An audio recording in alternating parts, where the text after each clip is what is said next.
JB 타임즈. 네, 오늘은 안동진 PD와 함께 시선집중의 문을 열겠습니다. 어서 오세요. 네, 안녕하십니까. 두 달 만에 돌아온 안동진 PD입니다. 네. 네. 본인 스스로도 지창욱 씨의 목소리 닮았다고 스스로 생각을 하시는 거죠? 글쎄요. 지창욱 씨께 다시 한번 사과의 말씀을 드리겠습니다. 네, 더 이상 안 여쭤보겠습니다. 네, 저희 네. 촌철님들께서 문자를 주시고 계신데요.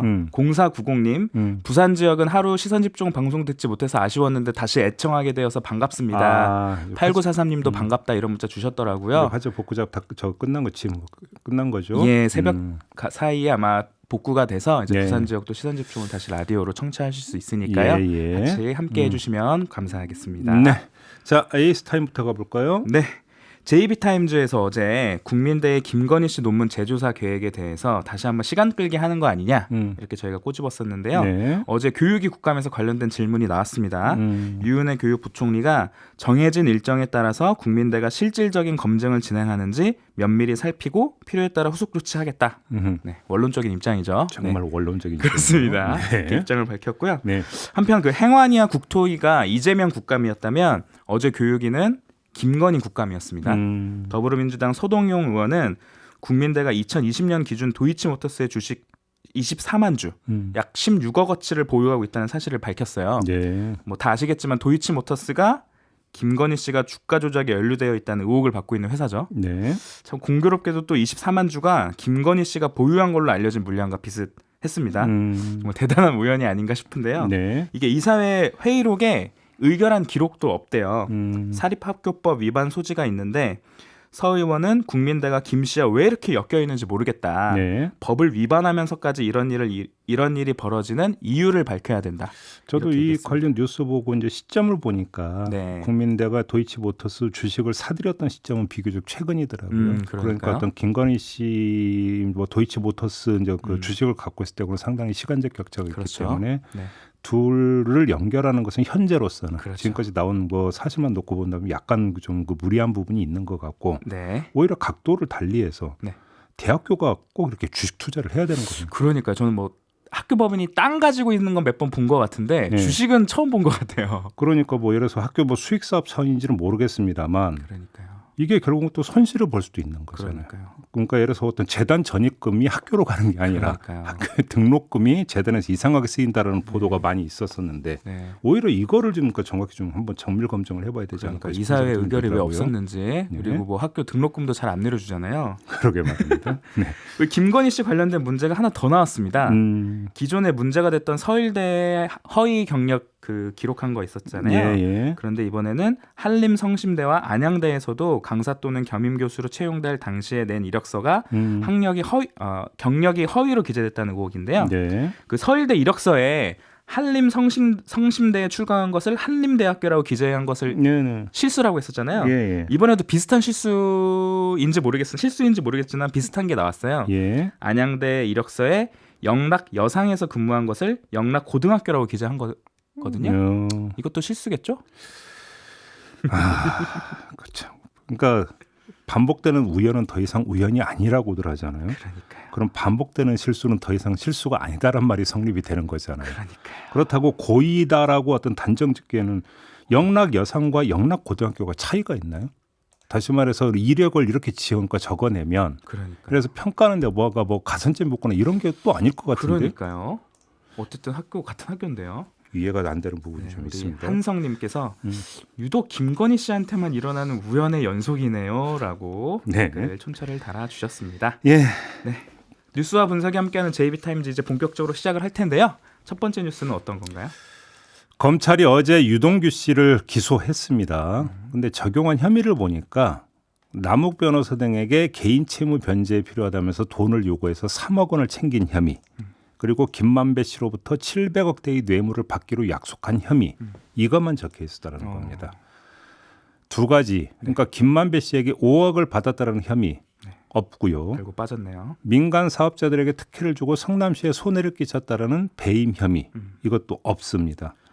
수사가 잘 되고 있는 건가 아닌 건가 계속 의심을 할 수밖에 없는 것 같은데요. 그러니까요. 지금 짚을 게 있는데 애당초 유동규 씨에게 그 구속영장을 청구할 때 기재했던 혐의 내용이 8억 뇌물수수 혐의였거든요. 네. 근데 이게 3억으로 확 줄어버렸지 않습니까?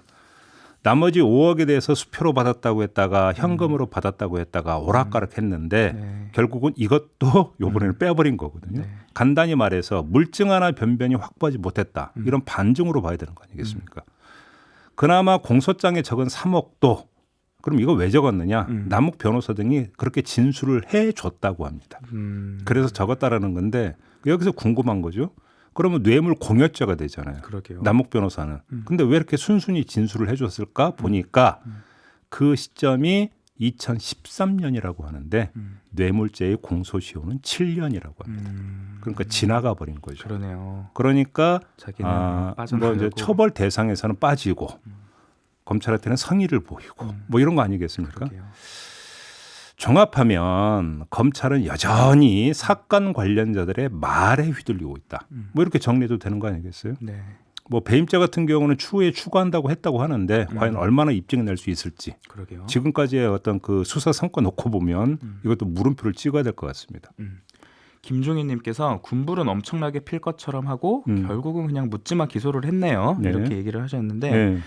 그 오늘 아침에 조간을 보니까 수사팀 내부에서 좀 내분이 있었다 그러더라고요. 그래요? 김만배, 남욱, 정영학, 유동규 네 사람에 대해서 대질 신문을 결국 했는데 거기서 물증도 부족하고 수사 기록 정리도 제대로 안 되어 있는데 주요 피의자들을 한 곳에 모을 경우 오히려 검찰의 카드만 드러날 수 있다라고 수사팀 일부에서 반대를 했다는 거예요. 근데 네. 그 중앙지검의 지휘부가 급한 마음에 대질 조사를 밀어붙인 것 같다. 그동안 조사가 얼마나 미진했는지 드러내주는 한 사례다. 이렇게 얘기를 하더라고요. 대질이 이루어지긴 이루어졌다라고 조선일보는 명시를 했더라고요. 그래요. 네, 저희가 어제 뭐 대질을 했니 안 했니 보도가 좀 엇갈린다고 말씀드렸었잖아요. 네네네네. 오늘 아침 조간은 이렇게 돼 있었는데 이렇게 계속 이런 보도들이 나오면 특검 주장도 계속 야당에서 나올 수 있을 것 같더라고요. 그러게요. 네. 그러니까 이렇게 지금 여론조사 결과만 놓고 보면 특검 해야 된다는 그 여론이 훨씬 높다는 거 아니겠습니까? 네. 검찰 수사가 이렇게 가버리면 이런 여론이 높아질 수밖에 없어요. 네. 콜린 제이님도 특검하라고 일부러 저러나 이런 댓글을 또 달아주셨네요. 예.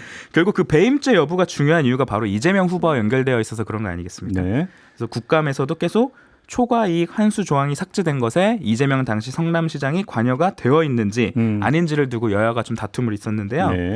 그래서 오늘 조간 보수 언론들 중심으로 보니까 이번 기소를 두고 이재명 후보 눈치를 본 것이 아니냐 이런 분석을 하던데 이건 어떻게 보십니까? 근데 이렇게까지 하니까 뭐 아주 드러내고 눈치 보는 것은 너무 네. 거칠죠.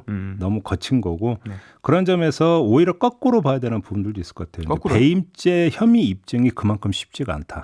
다시 말해서 정치의 영역에서는 목소리 높이면 되는 거지만 네. 검찰 수사는 목소리 높인다고 그것이 입증이 되는 건 아니지 않습니까? 이제 거기에 그러니까 근거 특히 물증을 확보를 해야 되는데 여기서 애를 먹고 있다. 이렇게 봐야 되는 거. 오히려 이렇게 봐야 되는 거 아니겠어요? 네. 또 다른 조간을 보니까 배임 혐의 적용을 위해서 우리 검찰에서 부동산 학과 교수님들을 좀 불러가지고 조사를 했대요. 예. 이 부동산 개발 파트가 너무 어려워서 좀 수사 진척이 안 되는 거 아닌가 이런 생각도 좀 들더라고요. 뭐 참고 사항으로 부르기는 했겠습니다만 네. 의견은 증거가 될 수 없죠. 그러니까요. 네. 네, 한번 지켜보도록 하고요. 예. JB타임즈 다음 뉴스는 이 이재명 후보의 행보와 관련된 소식입니다. 네. 오디오로 먼저 들어보시죠. 두 차례의 국정감사를 마친 이재명 후보는 야당과 보수 언론이 왜곡한 대장동 사건의 본질을 최대한 설명했다며 만족감을 나타냈습니다. 가짜 뉴스와 국민의힘의 정치적 선동 때문에 왜곡됐던 많은 사실들이 제대로 많이 교정된 것 같습니다. 국감 전국을 넘긴 이 후보는 광주 5.18 민주묘지와 고 노무현 전 대통령 묘역 참배를 예고하며 본격적인 본선 행보에 들어갔습니다. 경쟁자였던 이낙연 전 대표와 통화하면서 정권 재창출을 위해 협의하면 좋겠다는 의견을 나눈 사실도 알려졌습니다. 다만 이 전 대표 측은 통화 사실이 일부 언론에 공개된 것에 불쾌감을 표하면서 확대 해석을 경계했습니다. 네, 바로 이 전화 통화인데요. 이재명 후보가 그저께 국회 국토위 국감을 받던 도중에 이낙연 전 대표에게 전화를 걸었다고 합니다. 두 사람이 전화한 건 양측이 모두 확인해 준 거니까 이제 사실이죠. 관심사는 통화 내용 이건데 이 통화 내용에 대한 양측 주장에 온도차가 있습니다. 이재명 후보 측 관계자는 뭐라고 설명을 했냐면 이낙연 전 대표가 이재명 후보에게 적극 협력하고 돕겠다고 말했다. 이렇게 전했거든요. 그리고 나서 한 언론이 이낙연 전 대표가 어떤 역할이라도 맡겠다는 취지로 말했다 이렇게 보도를 했나 봐요. 네. 그러니까 이낙연 전 대표 측에서 입장문을 발표를 했는데 양측 캠프에서 역할을 하셨던 분들이 정권 재창출을 위해 서로 협의를 하면 좋겠다 정도의 의견을 나눈 것이 전부다. 추측과 확대 해석은 자제를 요청드린다. 네. 이렇게 밝힌 겁니다. 진짜 온도차가 분명히 있습니다. 양쪽이. 그러니까 이재명 후보 측 말에 따르면 이낙연이라는 주체가 적극 협력을 약속했다 이런 거 아니겠습니까? 네. 근데 이낙연 전 대표 측은 주체를 이낙연 전 대표가 아니라 캠프에서 역할을 하셨던 분들로 바꿨어요. 그다음에 협력을 약속한 게 아니라 협의 필요성을 말했다로 또 바꿨어요. 네. 이건 상당히 다른 거죠. 그러니까요. 자, 이러면 이낙연 전 대표가 언제 등장해서 이재명 후보의 손을 잡을 거냐? 이걸 알 수가 없게 된다는 겁니다. 자, 이렇게 돼버리면 이재명 후보의 후보로서의 스텝이 꼬이게 돼버립니다. 이 후보로서의 행보는 몇 단계의 스텝을 밟아야 되는데 자, 먼저 이낙연 전 대표와의 화합 회동이 있어야 되겠죠. 네. 그리고 나서 문재인 대통령과의 회동이 아마도 그 다음에는 있을 수가 있을 겁니다. 그리고 나서 법 여권 차원의 선대위 구성으로 가게 될 텐데 첫 단계에서 지금 막히게 되는 거 아니겠습니까? 여기에다가 또 한 가지 보도에 따르면 문재인 대통령은 다음 주말쯤에 해외 순방에 나선다고. 그렇더라고요. 그러면 그 전에 이게 이제 그 문재인 대통령과의 회동까지 끝나야 된다는 이야기가 되는데 시간이 촉박하다라는 겁니다. 자, 문제를 풀어야 되는데 문제를 그렇죠. 풀어야 되는 주체는 아무래도 이재명 후보라고 봐야 되지 않겠습니까? 그러니까 이재명 후보가 먼저 손을 내미는 게 사실은 이제 맞다고 봐야 되는데 네. 다른 상황도 아니고 국정감사를 받는 도중에 전화를 걸었다. 네. 이것도 사실은 이제 그 보기 나름인데 이재명 후보가 그만큼 이낙연 전 대표와의 회동, 화합, 그 필요성과 시급성에 대해서 절감하고 있다. 이렇게 볼 수 있겠죠. 자, 이재명 후보의 대선 슬로건이 이재명은 합니다. 이거 아닙니까? 합니다. 어떻게 하는지 한번 좀 보죠. 그러게요. 어떻게 네. 할까요? 그러게요. 그래서 2012년 민주당 경선 당시에 문재인 후보와 비교하는 기사들도 좀 나오더라고요. 경선 과정에서 갈등이 컸던 손학규 후보에게 뭐 저녁 식사 자리까지 알아내서 기습을 하는 그런 모습을 보였다. 네네. 그래서 경선 종료 6일 만에 좀 만나서 이제 손학규 후보도 전국 유세를 같이 하게 됐다. 이런 게 나왔는데 네. 집 앞이라도 좀 찾아가야 되는 거 아닙니까? 칩거를 하고 서울 모처에서 칩거를 하고 계시다는 보도가 있던데. 네. 근데 뭐 촌철님들은 이재명 후보도 이재명 후보지만 이낙연 후보도 좀 직접 나섰으면 좋겠다. 아직까지도 좀 너무 엄중 모드를 계속 지키시는 거 아니냐 이런 좀 비판을 하시는 분들도 있는데. 그러니까요. 그러니까 도울 거면 확실하게 그다음에 화끈하게 돕는 게 필요하겠죠. 네. 이제 문제는 네. 첫 단추를 어떻게 꿰느냐, 그다음에 누가 꿰느냐, 결국은 이 문제인 것 같은데요. 네. 아무래도 승자인 이재명 후보가 먼저 손을 내미는 게 그렇죠. 사실 어떤 뭐 여러 가지 점에서 이제 좋은 모양새 아니냐, 네. 이걸 이야기하는 거겠죠. 네. 네. 얼마나 더 적극적인 모습을 보일지 아니면 실제로 적극적인 모습을 보이고 있는데 호응이 없는 건지 네. 조금 더 지켜보도록 하고요. 예. 다음 뉴스 오디오로 먼저 만나보겠습니다. 전두환 옹호 발언 논란에 대한 당 안팎의 거센 사과 요구에 응하지 않았던 윤석열 전 검찰총장이 오전 청년 공약을 발표하기에 앞서 종정과는 다른 입장을 밝혔습니다. 그 설명과 비유가 부적절했다는 많은 분들의 그 지적과 비판을 겸허히 수용하고 유감을 표합니다. 하지만 이게 사과의 의미냐는 질문엔 유감 표현이라고 선을 그으며 전두환 관련 발언은 할 만한 말이지만 비판이 있으니 수용한다는 의미라고 했습니다. 그래도 이거는 할 만한 말이라고 생각했더라도 그거를 받아들이는 국민들께서 적절하지 않다, 그거는 라고 지적을 하시면 그 비판을 수용하고 즉각 진정한 사과가 아니란 비판이 일었습니다. 결국 유감 표명 4시간 만에 자신의 페이스북에 전두환 정권에 고통을 당하신 분들께 송구하다고 적으며 글로 사과했습니다. 네, 어제 이런 일이 있었습니다. 네. 오전, 오후에 두 번에 걸쳐서 입장 표명이 있었는데 오전엔 유감, 오후엔 송구 이제 이렇게 나온 거 아니겠습니까? 네. 자, 이게 오전에 입장을 내놓은 뒤에 이제 비판이 줄을 이었잖아요. 지금 이 뉴스 리포트에서도 나온 대로 이게 무슨 사과냐. 아마도 이런 줄 비판 때문에 송구하다라는 2차 입장을 내놓은 듯한데 뭐 평가는 좀 자명한 거 아니겠어요? 계속 고집 피우다가 밀려서 사과한 모양새. 뭐 누가 보더라도 이렇게 바뀌는지 볼 수가 없는 거 아니겠습니까? 네. 자, 이런 모양새로 비치면 송구하다라는 그 뜻이 제대로 전달이 되겠느냐?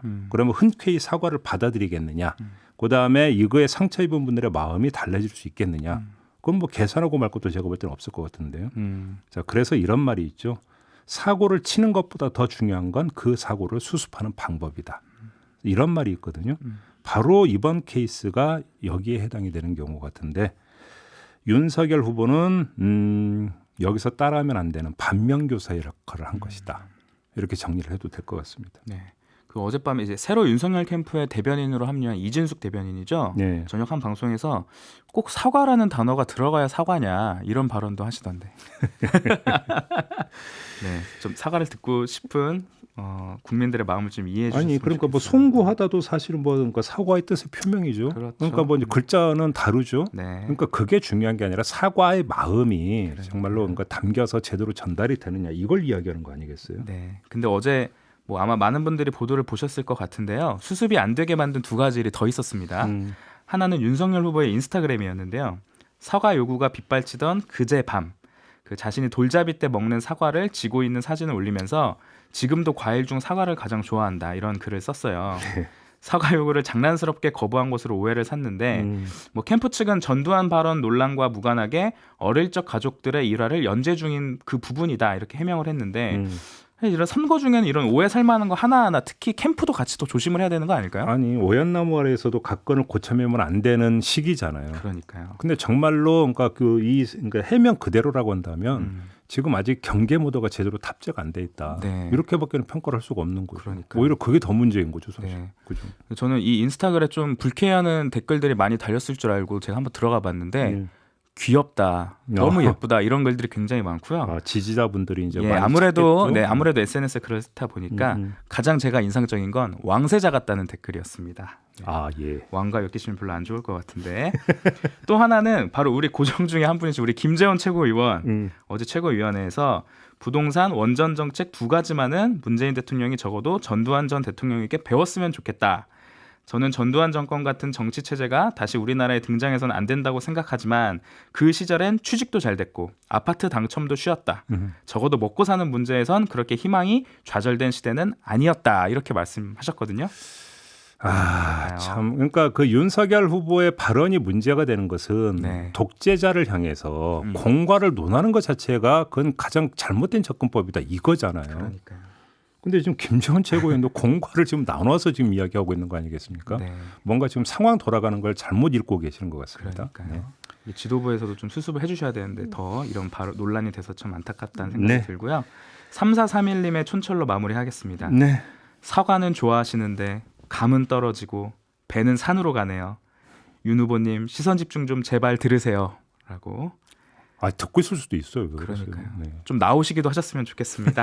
네, 오늘 오후 5시 반에는 또 국민의힘 대선 후보들 간의 두 번째 마스토론이 있거든요. 예. 이것도 기대됩니다. 어떤 발언들이 나올지 그러게요. 한번 지켜보시죠. 자, 이렇게 마무리하겠습니다. 안동진 PD였습니다. 수고하셨어요. 네.